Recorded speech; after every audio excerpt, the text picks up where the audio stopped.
Hello दोस्तों, स्वागत है आप सभी का करंट एग्जाम के यूट्यूब चैनल पर। आज की वीडियो में हम शुरुआत करने जा रहे हैं अपने सीटेट के पीवाईक्यू सीरीज। इस सीरीज में हम बात करेंगे प्रीवियस ईयर्स पेपर के बारे में और उनका सॉल्यूशन जो है मैं आपको इसी वीडियो में आपको बताऊंगा। सबसे पहले ये आपकी पहली वीडियो है, आपको चैनल को सब्सक्राइब करना है, शेयर करना है वीडियो को, और आपका जो 21 जनवरी को पेपर होने वाला है उसके लिए हम बिल्कुल तैयारी करने वाले हैं, कंप्लीट यूट्यूब पे करेंगे।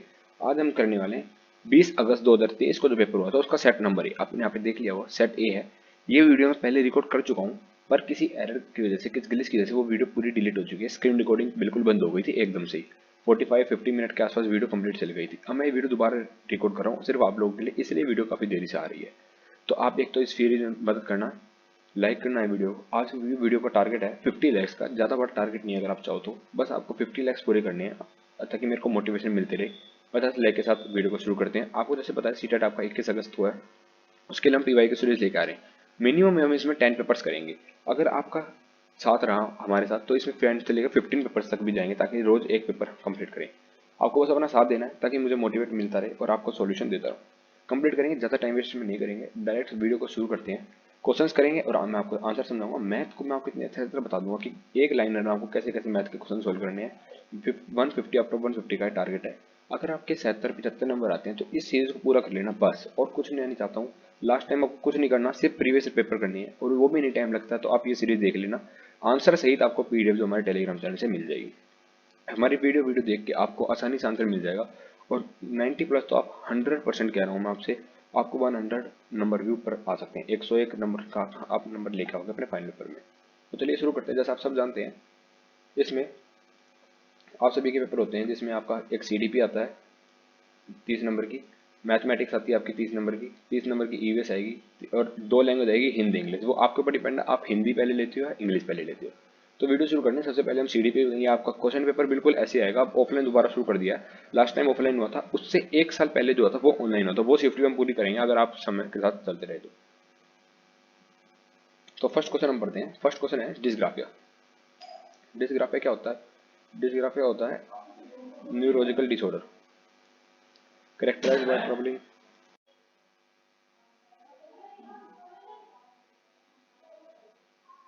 सबसे पहले फिर हम शुरू करते हैं सीडीपी को, यानी कि चाइल्ड डेवलपमेंट एंड पेडागोजी। ये पार्ट 1 आएगा सभी के पेपर में। सबसे पहले ये पेपर आएगा, सेट नंबर ए कर रहे हैं 20 अगस्त 2023 का। आपको क्या करना है, ये सीरीज पूरी कंप्लीट देखनी है। उसके बाद सभी क्वेश्चंस को आप पढ़ते जाओगे, मैं आपको आंसर बताता जाऊंगा। सिर्फ क्वेश्चन को पढ़ना है, आंसर पढ़ना है। जो आपको नया क्वेश्चन लगता है उसका आप लिख लीजिए, या फिर जो आपको ऐसा लगे कि ये मुझे याद होना थोड़ा मुश्किल है तो भी उसका आप लिख लीजिए, क्योंकि आपके 90% पेपर आपका यहीं से आएगा। मैं आपको लिख के दे सकता हूँ, क्योंकि प्रीवियस ईयर ही पूछा जाता है, 10% नया पूछा जाता है। और आपको कोई इसमें रैंक तो लेके नहीं आनी है, आपको सिर्फ सर्टिफिकेट चाहिए सीटेट का, तो वो बहुत आसानी से आपको इस सीरीज से मिल जाएगा। पहला क्वेश्चन हमारे पास डिस्ग्राफिया। डिस्ग्राफिया क्या होता है? डिस्ग्राफिया होता है लिखने में डिसऑर्डर। मैं आपको जो समझाने लायक लगेगा उसमें समझा दूंगा, ना तो आंसर दूंगा। डिस्ग्राफिया होता है लिखने में डिसऑर्डर, यानी कि option number 3, neurological disorder characterised by troubling in formatting shapes. Question number second करते हैं। The approach to educating gifted children which moves them through curriculum at an unusual rapid pace is known as. हम gifted children को कौन सा curriculum देंगे जो उसे unusual rapid pace पे करे? डिफरेंशिएशन इंस्ट्रक्शन देंगे, एनरिचमेंट देंगे, एक्सेलरेशन करेंगे, या फिर इमर्सन करेंगे? हम उसे एक्सेलरेशन करें ताकि वो अपने यूजुअल स्पेस पे पढ़ पाए। ये आप हिंदी में भी पढ़ सकते हैं यहाँ पे, पर मैं आंसर आंसर जो है वो आपके इंग्लिश में मार्क कर दूंगा। पीडीएफ आपको दोनों ही मिलेगी, आंसर्स के साथ मिलेगी। Teacher who are working for inclusive education. Inclusive classroom कौन से होते हैं? इंक्लूसिव क्लासरूम वो होते हैं जिसमें लंगड़े, बहरे, यानी कि आपके जो visually impaired, handicapped, hearing impairment, या सभी तरह की, किसी भी तरह की, छोटे लंगड़े, कहीं से भी बंदे हो तो सभी एक ही क्लासरूम में बैठते हैं, उसे कहते हैं हम इंक्लूसिव क्लासरूम। तो उन बच्चे जो टीचर्स होते हैं उनको क्या होना चाहिए? क्रिएटिव होना चाहिए, बिल्कुल ठीक है। इनकॉर्पोरेट डाइवर्स पर्सपेक्टिव, जो डाइवर्स पर्सपेक्टिव आएंगे उनको कॉर्पोरेशन देनी चाहिए, बिल्कुल हाँ। Examine their own implicit biases, उनके जो अपने इम्प्लिसिट बेसिस है उसको एग्जामिन करना चाहिए, बिल्कुल ठीक है। सी diversity as an objective.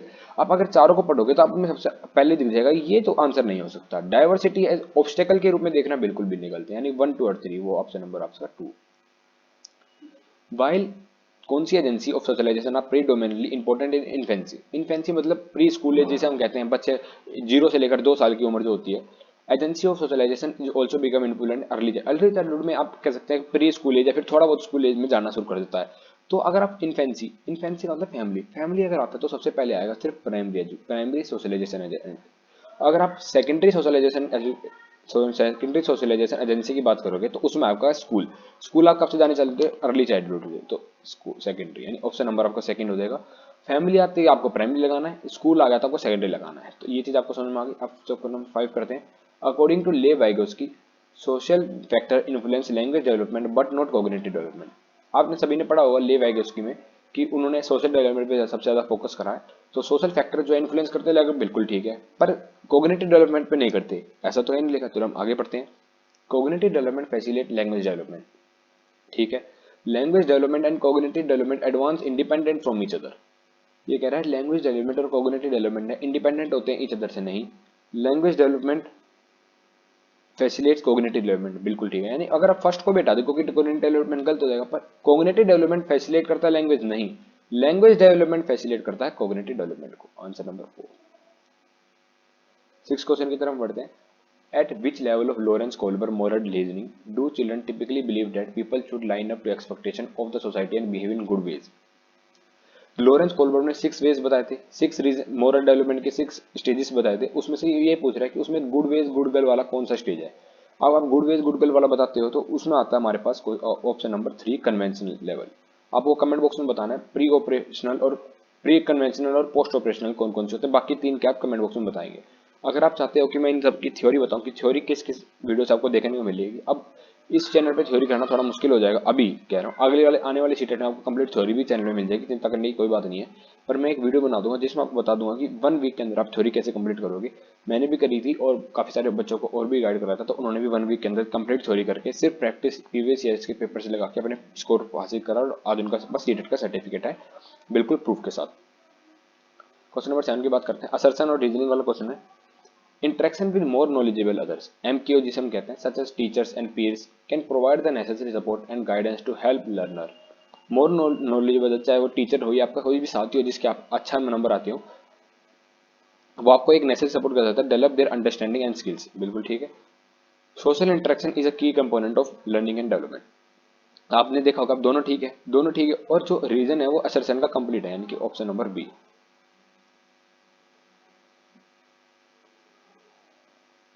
What is the main goal of assessment for learning? Assessment for learning और असेसमेंट ऑफ लर्निंग, दो तरह के असेसमेंट होते हैं, एक फॉर्मेटिव होता है, एक समेटिव असेसमेंट होता है। अब आपको कमेंट बॉक्स में बताना है कि कौन सा फॉर्मेटिव होता है, कौन सा समेटिव होता है। Assessment, what is the main goal of assessment for learning? Assessment for learning का मेन गोल क्या है, ये आपको बताना है। Identify student who can be categorised as slow learner, बिल्कुल गलत है, स्लो लर्नर तो हम नहीं बता सकते। To evaluate student performance and assign grades, grades के लिए असेसमेंट फॉर लर्निंग नहीं होता। एक मिनट, ये गलत हो गया, ये भी नहीं। To provide feedback to student that can use to improve their learning, या to compare student performance at benchmark, compare तो करना नहीं है, यानी कि ऑप्शन नंबर सी काफी अच्छा ऑप्शन है। हम इसको आगे बढ़ते हैं। At which stage, at which age can children engage in word play and like jokes and riddles that involves play on 12 words? कौन सी एज में बच्चा मुहावरे, चुटकुले, रिडल्स ये सब सोल्व करने के लिए एंगेज होता है, यानी कि उसको शुरू करता है खेलना, उसमें वो कौन सी एज होती है? आपकी होती है 7 ईयर्स।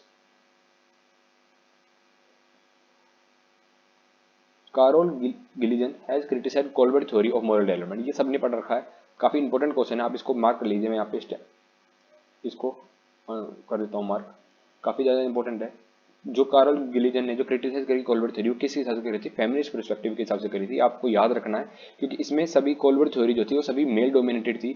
मेल डोमिनेटेड का मतलब जितने भी इसने सैंपल्स इकट्ठे करे थे वो सभी मेल्स के थे, उसमें कोई भी फीमेल पर्सपेक्टिव इसमें कंसिडर नहीं किया गया था, इसलिए फीमेल फेमिनिस्ट पर्सपेक्टिव के हिसाब से क्रिटिसाइज करी गई थी। 11th क्वेश्चन की हम बात करते हैं। One of the main characteristics of a pre operational theory according to Jean पियाजे, which refers to tendency to focus on one aspect of a situation and neglect other।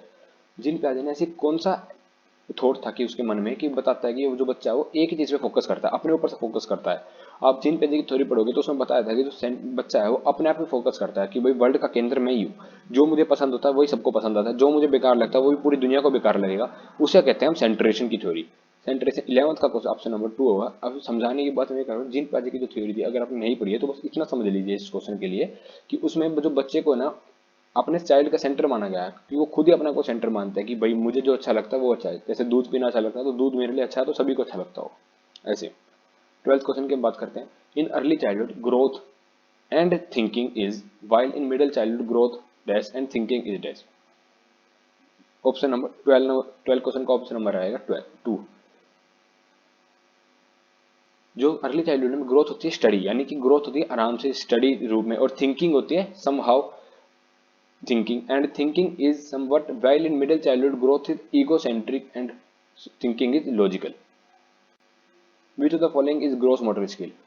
Gross motor skill को पता है सबको, जिसमें heavy motor muscles लगे, जिसमें आपकी बड़ी बड़ी मसल्स लगे, ना कि सिर्फ जैसे उंगली आपकी छोटी मसल्स होगी, अगर पूरा हाथ पैर लग रहा है तो आपकी बड़ी मसल होगी। निटिंग में सिर्फ उंगलियों का इस्तेमाल हो रहा है, कटिंग अलोंग अ सर्कल को काटना भी बस उंगलियों का इस्तेमाल हो रहा है, रेक्टेंगल को काटने उंगली का इस्तेमाल हो रहा है, पर स्विमिंग में आपकी फुल बॉडी मसल्स लगती है, यानी कि gross motor skill.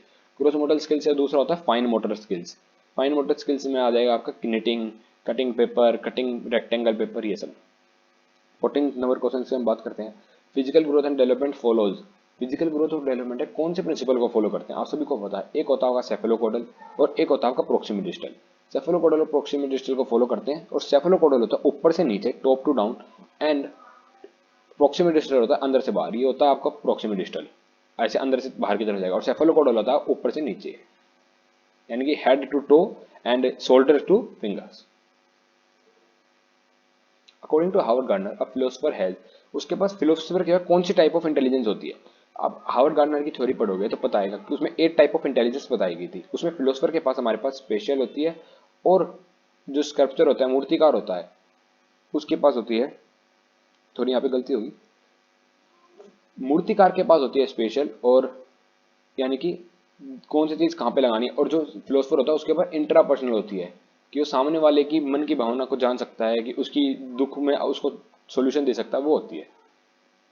Experimental learning stress on, experimental learning किस चीज पे स्ट्रेस करती है? Control of teacher on learning of children, teacher का कंट्रोल लर्निंग पर। Role of reinforcement, role importance of critical reflection, learning as a product rather than process, importance of critical reflection. Which of the following is an effective method to enhance problem solving skills in children? Problem solving skills में कौन सा method सबसे ज्यादा कारगर करेगा? Discourage independent thinking, बिल्कुल गलत, यहीं पे सुनोगे आप गलत हो जाएगा। Encourage them to avoid difficult problems, ऐसा आप कभी नहीं कहोगे कि डिफिकल्ट प्रॉब्लम्स आ रही तो आप उसे छोड़ दो। Providing them with readymade solution, readymade solution दोगे तो बच्चों को स्किल्स कैसे डेवलप होगी प्रॉब्लम सॉल्विंग की? Giving them opportunity to brainstorm and make initiative guesses. 18 question बातें हैं। Assertion. Teacher should create a meaningful environment which seeks active participation and engage of all children। ठीक है, all children are interested, motivated to learn and capable of learning। ठीक है, तो इसका जो option number होगा हमारे पास ऑप्शन नंबर 2, दोनों सही है और करेक्ट एक्सप्लेनेशन भी दी गई है। Which of the following process does not contribute to the course of learning? इसमें से कौन सी जो प्रोसेस है वो कोर्स ऑफ लर्निंग में कंट्रीब्यूट नहीं करती? ऑर्गेनाइजेशन करती है, कैटेगराइजेशन करती है, कंसेप्चुलाइज करती है, डीकंटेक्चुअलाइजेशन नहीं करती, कंटेक्चुअलाइजेशन। 20 क्वेश्चन पे हम आ गए। Which of the following is an example of question that requires student to reflect on their own thinking? इसमें से कौन सा एग्जाम्पल जो है बच्चे अपनी थिंकिंग के ऊपर रिफ्लेक्ट करते हैं, खुद ही रिफ्लेक्ट करेंगे। What is the relation between nouns and verb? अपनी own thinking के ऊपर रिफ्लेक्ट नहीं। What is the definition of verb? जो टीचर बताएगा वही लिखनी है। How do you change a verb to present tense? जैसे टीचर ने समझाया हुआ। How is your thinking about the use of verb changed since the beginning of class? इसमें खुद सोचेगा कि बंदा की हमारी जो थिंकिंग थी वर्ब के रिलेटेड, जब टीचर नहीं समझाता था वर्ब हम क्या समझते थे, अब टीचर ने समझा दिया तो अब वर्ब हमारे लिए क्या है, तो हमारी जो थिंकिंग है वो चेंज हो गई है। तो option number 4। Which of the following is an example of internal attribution for failure? कि हमारे मन के अंदर से खुद का जो एट्रीब्यूशन है वो क्या है, इंटरनल है। एक्सटर्नल तो वो होता है कि भाई टीचर खराब था, गंदे ग्रेड दिए, मैंने अपनी तरफ से पूरी मेहनत करी थी, पर इंटरनल होता है हमको खुद से क्या महसूस होता है। Internal, I received a low grade because teacher is a tough grader, मतलब वही जो मैं आपको अभी एग्जांपल दिया कि भाई टीचर ने कम ग्रेड दिए कि इसलिए मैंने कम ग्रेड आया, तो ये एक्सटर्नल हुआ, टीचर के ऊपर डाल दिया। I fail that test because I did not study enough, मैं फेल हुआ क्योंकि मैंने पढ़ा नहीं है। हाँ ये बन सकता है। अब हम आगे और पढ़ते हैं। आई did not get good marks because the teacher was biased, biased हो गया, यानी एक्सटर्नल की हम बात कर रहे हैं। I failed the test because my friends were distracting me, ये भी एक्सटर्नल होगा। हमारे इंटरनल के अंदर क्या हुआ, ये आपको सीडीपी में कुछ नहीं करना। आपको सीडीपी में पहले आपको 4 ऑप्शन पढ़ने हैं, 3 आपके वैसे ही हट जाएंगे। अगर आपके 2 भी हट गए तो भी आपका काम होगा, क्योंकि एक मोस्ट अप्रोप्रिएट होगा और में एक होगा कि भाई ये भी लग सकता है, तो इसमें सबसे अप्रोप्रिएट यही आंसर था। Question number 22। आपको इसके बाद कुछ नहीं करना, आपको बस आखिरी में जाना, एक बार रिवाइज और कर देना। जैसे वीडियो खत्म हुई टेलीग्राम चैनल पे जाना, एक तो उसको सब्सक्राइब कर लेना टेलीग्राम चैनल को, और उसके बाद आपको बस वो पीडीएफ डाउनलोड करनी है, रिवीजन मारनी है बस at a very early age. क्योंकि आप जब सारे क्वेश्चन करोगे, 10 पेपर या 15 पेपर में सोल्व कर देता हूँ, तो आपको 1000-1500 क्वेश्चन हो जाएंगे आपके टोटल। वो कर लोगे तो आपका सीटेट अपने आप ही निकल जाएगा। At very early age, girls in most culture across the world choose dolls as a toys and boys prefer to play with cards. Early age में जो है लड़कियां जो हैं वो कार्ड्स के साथ खेलते हैं और लड़कियां जो है वो डॉल्स के साथ खेलती हैं। तो इसका रीजन क्या है? Children organise information about what is considered appropriate for a girl और a boy on the basis of particular cultural accept. कि कह रहा है कि जो बच्चे हैं वो उस हिसाब को अप्रोप्रिएट बनवाते हैं कि भाई उनसे क्या एक्सपेक्ट किया जाता है। जो बच्चों से एक्सपेक्ट किया जाता है कि वो खिलौने से यानी कि कार तो उस बाइक से खेले, और लड़की से एक्सपेक्ट किया जाता है कि वो डोल डाल से खेले। तो ये बिल्कुल ठीक है या गलत है? ये बिल्कुल ठीक है, ऑप्शन नंबर 2, और करेक्ट एक्सप्लेनेशन भी दी है।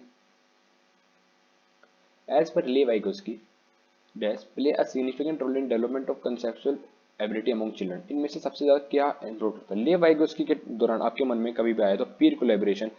ले वाइगोस्की ने सबसे ज्यादा फोकस करा आपका पीर कोलैबोरेशन पर। बच्चे जो सबसे ज्यादा सीखते हैं वो सोशल आइसोलेशन, आपके यहाँ पे सोशल आइसोलेशन लिखा हो दिया क्योंकि सोशलाइजेशन में ले वाइगोस्की ने सबसे ज्यादा फोकस करा है कि भाई बच्चे सबसे ज्यादा जो करते हैं। ले वाइगोस्की का नाम कहीं भी आए उसमें सोशलाइजेशन आए, पीर कोलैबोरेशन आए, या फिर आपके साथ पीर ट्यूटरिंग आए, तो उसमें आपको आंसर टिक कर देना बिना सोचे समझे। बस क्वेश्चन और पढ़ लेना, हो सकता है उसमें ना पूछा और बाकी 3 ऑप्शन आप ऐसे दे रखी हूँ, कोलैबोरेशन, ट्यूटरिंग या सोशलाइजेशन, तो आप क्वेश्चन पढ़ लेना एक बार, ना दे रखा तो नहीं ये, तो आपका आंसर बिल्कुल सही मिल जाएगा। एज पर ले वाइगोस्की इनर स्पीच को क्या कहा गया ले वाइगोस्की में, जिसे हम ईगो सेंट्रिक स्पीच कहते हैं। जीन पियाजे में ले वाइगोस्की ने उसे इनर स्पीच कहा है। तो इसका आंसर जो होगा is very is a way for children to communicate with imaginary friend. क्या वो इनर स्पीच में अपने इमेजिनरी फ्रेंड से बात करता? नहीं। Sign of cognitive immaturity? नहीं। Is a sign of cognitive developmental delay? Developmental delay is a way of thinking to regulate their own thinking. बिल्कुल, ये अपनी थिंकिंग को रेगुलेट करता है कि अब मैं कार के साथ ऐसे खेल रहा हूँ, अब मैं कार की रेस करवा रहा हूँ। ये जो बच्चा है वो खुद अपनी तरफ से सीखता है, ना कि वो किसी फ्रेंड से भी बात नहीं करता। मैच्योरिटी मैच्योरिटी यहाँ पे बात नहीं आती। डेवलपमेंट में डिले कुछ नहीं होता, हर बच्चा करता है। हम बात करते हैं 4 ईयर और अपर्णा से डेट बटन इज अलाइव। वो बताती है 4 ईयर ओल्ड है कि अपर्णा कहती है कि बटन जो है वो जिंदा है। It helps their shut together according to Jean पियाजे her thinking is characterised by. उसकी जो थिंकिंग है वो किस हिसाब से कैटेगराइज करी? सेंट्रेशन। वो अपने आप को केंद्र माने कि भाई मैं जिंदा हूँ तो बटन भी जिंदा है, ये टेबल है जो ये भी जिंदा है, बैट रखा है तो बैट भी जिंदा है। ऐसे सेंट्रेशन मांग रही, सॉरी सेंट्रेशन भी नहीं, इसमें एनिमिस्टिक आएगी कि भाई सब जिंदा है, तो इसमें एनिमिस्टिक थिंकिंग की बात हो रही है। सेंट्रेशन की बात हम ईगो सेंट्रिक स्पीच में बात करते हैं, इसमें बात करते हैं, इसमें एनिमेस्टिक थिंकिंग की बात करेंगे कि वो एनिमे कर रही है किसी चीज को। जो एनिमेशन कहते हैं कि भाई जो बटन है वो भी एनिमे है, लाइव है, असली में तो नहीं है। ऐसी एनिमे हम देखते हैं, जब एनिमेशन देखते हैं तो असली में तो कुछ नहीं होता, उसे किसी द्वारा बनाया जाता है। 26 क्वेश्चन की हम बात कर रहे हैं। Which of the following is the typical characteristics of a student having autism. Autism एक तरीका का डिसऑर्डर है, सबको पता है, अगर आपको नहीं पता तो पता चल जाएगा। इसमें क्या बंदा करता है? फ्रीक्वेटिव रिपीटेड एंड रिकरिंग बिहेवियर करता है, एक चीज को बार बार दोहराने की कोशिश करता है, हकलाता है थोड़ा सा, उसे कहते हैं ऑटिज्म डिसऑर्डर। क्वेश्चन नंबर 27 की बात करते हैं। To facilitate critical thinking among learners teacher should expose them to diverse situation and different perspective. Facilitate critical thinking को फैसिलिटेट करने के लिए टीचर स्टूडेंट को जो है डाइवर्स सिचुएशन और पर्सपेक्टिव में एक्सपोज कर देना चाहिए, मतलब उनको उसमें लेके जाना चाहिए। Students learn and enrich their ability to think critically as they engage in conversation across differences। ठीक है, दोनों ऑप्शन जो नंबर हमारे ठीक है, करेक्ट एक्सप्लेनेशन भी ठीक है।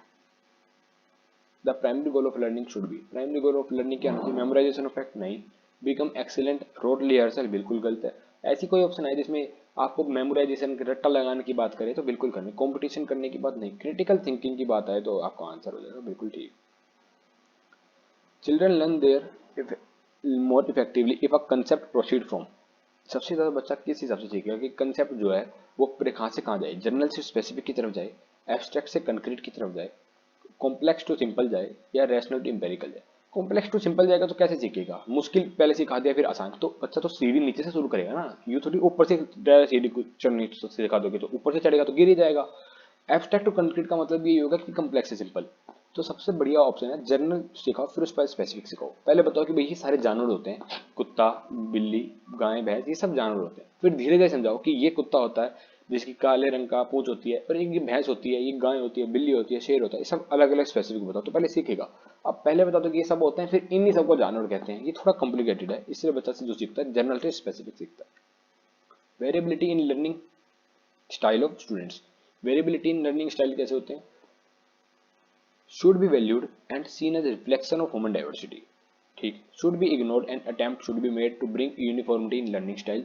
Should not be taken in consideration during teaching learning process. ये नॉट बी कंसिडर तो करना चाहिए, वेरिएबिलिटी सब में होती है, तो ये गलत हो जाएगा। Should be taken as a barrier, should be taken as barrier and hindrance to teaching learning process. Barrier be not, option number A. देखिए अब हमने कर चुका है, पूरा सीढ़ी पे हमारी कंप्लीट हो चुकी है, मात्र आपको 18 से 20 मिनट का समय लगा होगा। अब देखिए, अब हम इसी वीडियो में आगे जाके बात कर, अगर आप चाहिए कि मैं अलग से आगे वीडियो में अलग से कंप्लीट करवा दूंगा हर एक टॉपिक को, जैसे सीडीपी को अलग, मैथ को अलग, ईवीएस को अलग, अगर आप चाहते हैं कि एक वीडियो में करें, तो मैं इस बार मैं एक ही वीडियो में डाल रहा हूँ, तो कि मुझे पता चले आप एक बार वीडियो शुरू करो तो एक बार पूरा ही पेपर सोल्व करके निकलो। इसलिए बढ़ते हैं आप अगली वीडियो में।